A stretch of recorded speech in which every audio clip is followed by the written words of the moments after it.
I think every borough has a certain amount of distinctive style to it.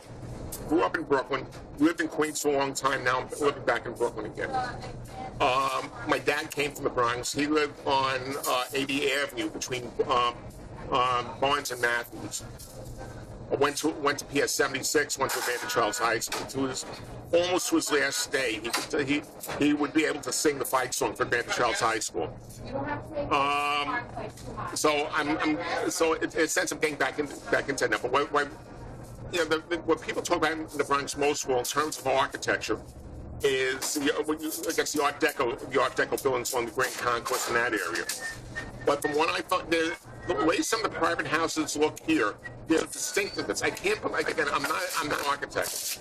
I can't explain the individual styles, but there's a certain amount of architectural style that even the private houses have in the Bronx. There's a certain amount of finished work on the brick. It's the way that somehow like porches stick out, things like that.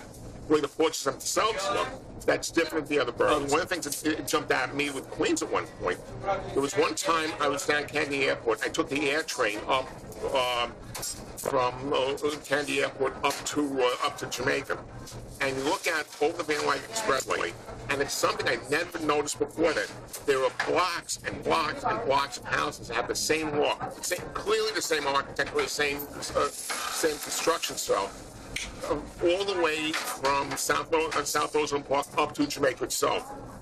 Somebody made a lot of money building houses that way. Brooklyn style to me have sort of more of a Gothic look to it.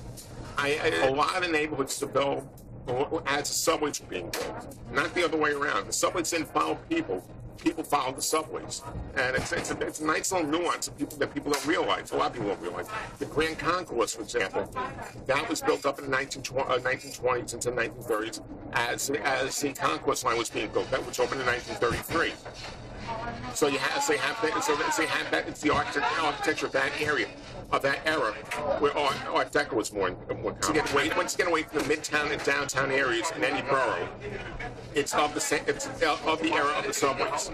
You go on Broadway in Manhattan, north of, I would say north of Columbus Circle anymore. Most of the housing that's here reflects the sensibility of the after the turn of the century, after 1904, after the first subway line opened.